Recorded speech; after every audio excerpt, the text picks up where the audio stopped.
Welcome to RHI's Sociable City Interviews, where we meet with global thought leaders on nightlife and the social economy.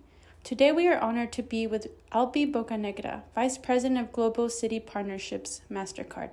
Bocanegra leads MasterCard's partnerships with local governments and oversees the team responsible for the engagement of a global ecosystem comprising of over 330 cities, academics, NGOs, industry experts, and members of civil society from across the world under the City Possible framework. Hello, how you doing today? It's great to finally meet you in person and to learn a little bit more about who you are and your background and this great initiative that you've been involved with. Yeah, great to be with you, Jim. Yeah. So I'd like to talk about, I think life is just a series of stops, and there are those who look down on their life, and some people might say they're lost, and then some people might say that they're exploring. So along the way, give me a little bit of background just of the major stops that help to define your interest, your experience, and the focus that you have today. Yeah, so I think the constant in my life is music. So ever since I was a kid, I was a huge music lover. My mom used to compete in disco dancing competitions. My dad was actually a live musician. That was like his side gig. So he was in a rock band, and so I used to go to his rock practices, his band practices, et cetera, at his friend's garage. So I kind of grew up around music. And in high school and throughout my youth, I actually I loved dance music and hip hop. And so I used to go to the warehouse parties. Back then they were called like raves, et cetera. And so I kind of grew up in the dance music culture. And eventually I joined the military in the late 90s, early 2000s. And one of my first big purchases that I made with my first Army paycheck was a set of turntables and a mixer and records. In the room right next door, I have an entire DJ setup, vinyl, but also I'm a tech guy. So I'm a total music geek. And so I also have all my digital format stuff. But the first thing I did was I bought a set of turntables. I didn't have any friends. I was just stationed in Colorado. I didn't know anyone. So my first real friends were the people at the record store that I used to shop at. And so I always tell everyone I'm a DJ first, and then I'm everything else. So I think that, my love affair with music and with DJing and with the night culture, et cetera, has been a lifelong thing. And so, throughout my career, I've worked in academia. I spent, a few years in municipal government. I was the chief technology officer for the city of New York before I took the job at MasterCard. And so I feel like now with the stuff I'm doing, it's like my life has come full circle. All of my worlds are colliding in the best possible way. And so that's kind of where I'm at right now. So you're based in New York. I'm half in New York and half in Miami. I live in Miami and I office out of wherever there's an airplane and a laptop and a cell phone. Oh, there you go. You're part of that new generation. I was just talking with somebody who's living in Greece and she's moving to Barcelona. In fact, I'm going to introduce her to Adriana, but I find it interesting that you've kind of put together these different backgrounds, music, city government, now working within the private sector. Just as a quick aside, I was a manager of a music venue, live music disco, back in 1972 in New York on Long Island. So that was true vinyl. That was all they had back then was vinyl. So yeah, totally. Yeah. So in terms of your kind of switch, and how did you persuade, or how did MasterCard say, yeah, I think we need to have this this 24/7 global cities initiative that focuses on nighttime government? I mean, how did that come about?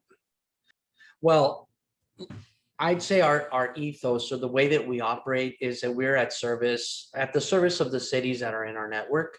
And so they're in the driver's seat. And so when a city comes to me with a problem or a challenge that they need to solve for, I feel like it's my job to kind of scan the global landscape and see, number one, what cities are out there that are doing a good job at and can share, and they're doing a good job at the challenge that another city may have. What are some industry partners? What are some academic partners? And some resources that I can bring that city.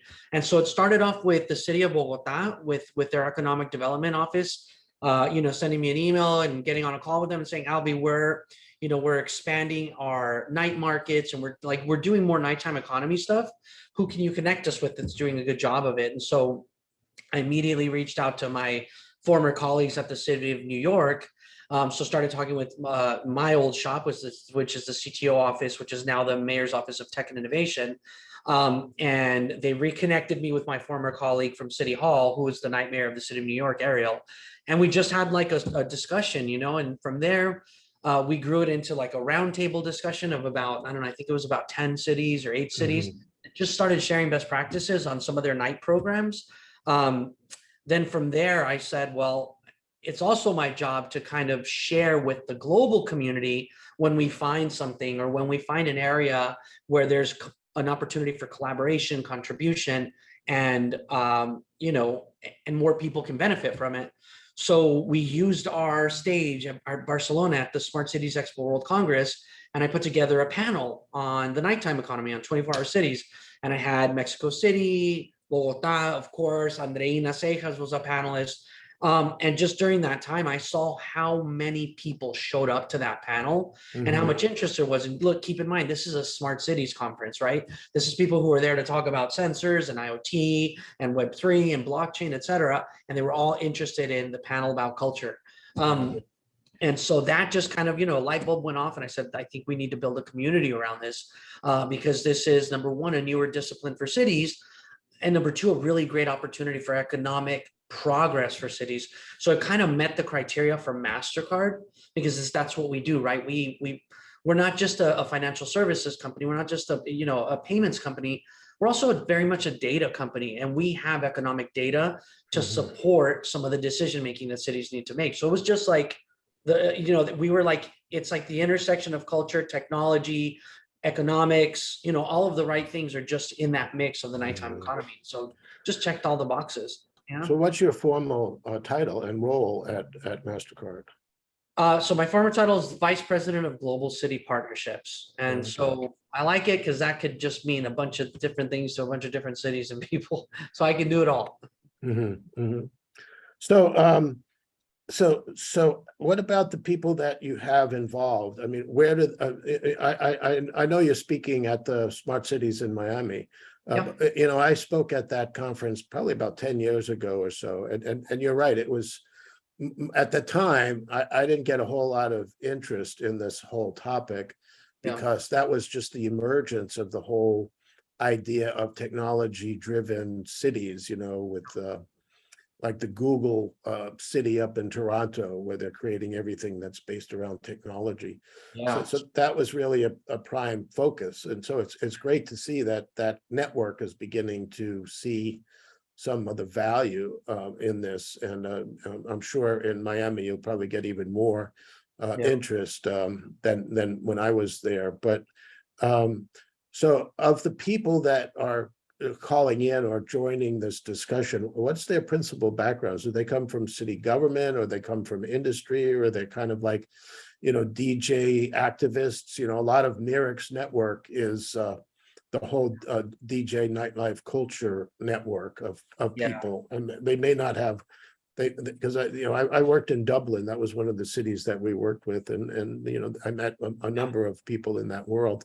So Miric's been a speaker at our events too. So, and he was a consultant with us on Dublin. He helped us out there. But that whole network is more the people who are the activists, the people who are passionate.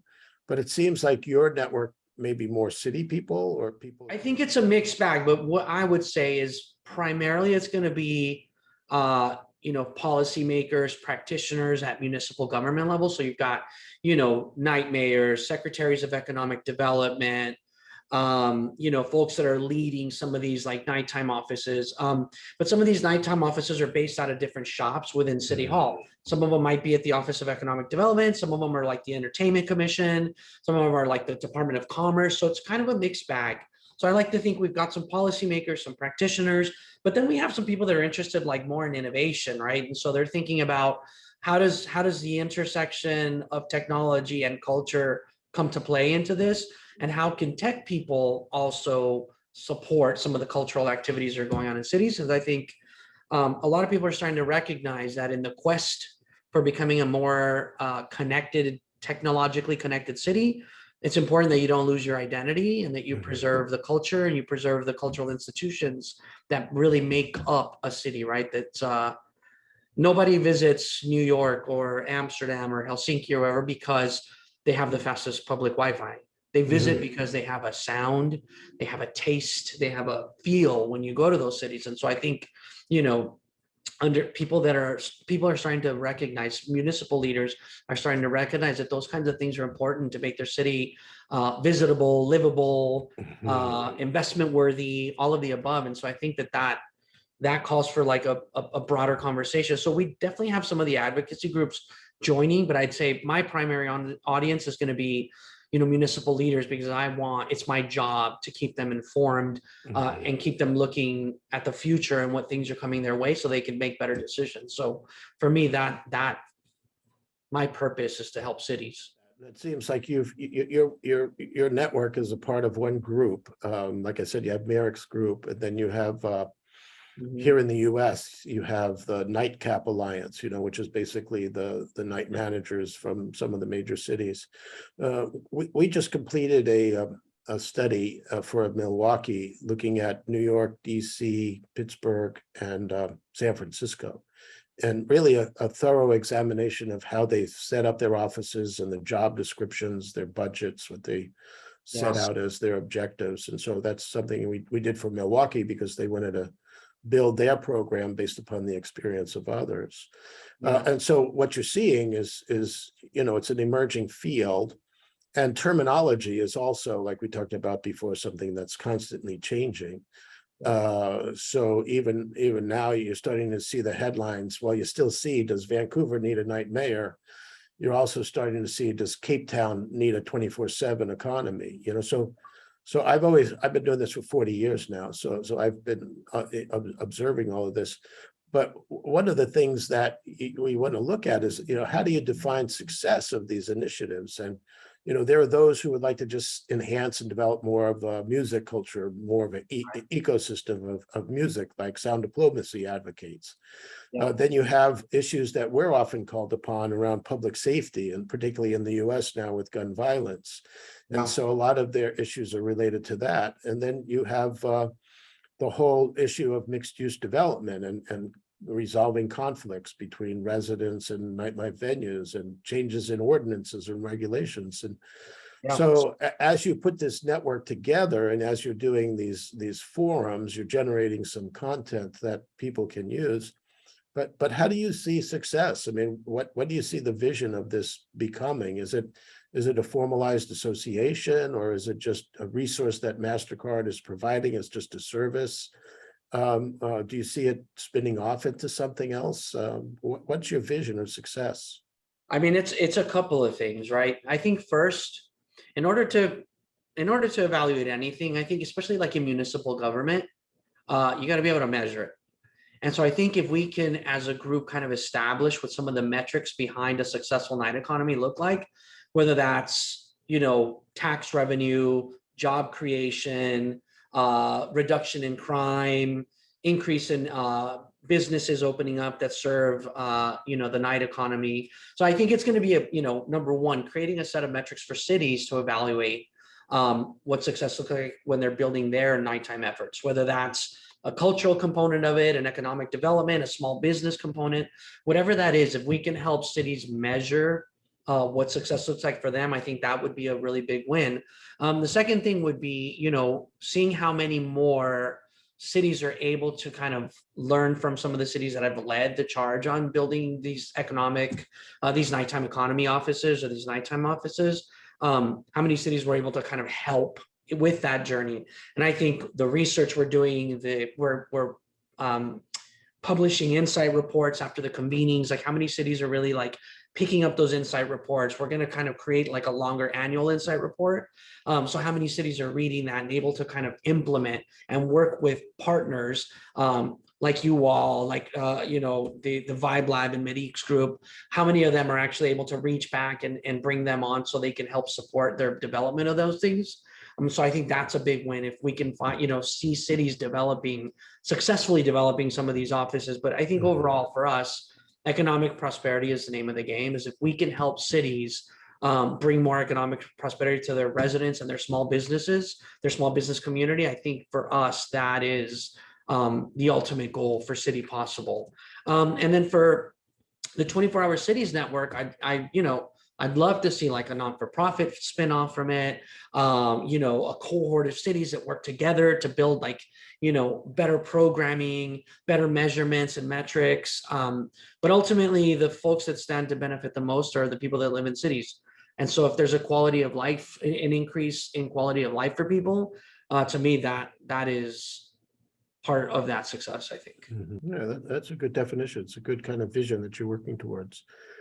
So just to kind of conclude, we've seen COVID really change dynamically how people socialize. We talk about the social economy instead of just the nighttime economy, because you have an emerging daytime social economy too, and you're beginning to see challenges in cities. We were just talking with someone from Sacramento, where while they've been successful at coordinating resources for their nighttime social economy, the person who's responsible for code compliance and permitting during the daytime is seeing an increase in the number of festivals and city street closures for block parties and outdoor markets which close the street. So you have a dynamic occurring that is also both positive in a lot of ways, but for some people's perspective, it's disruptive because it interferes with traffic.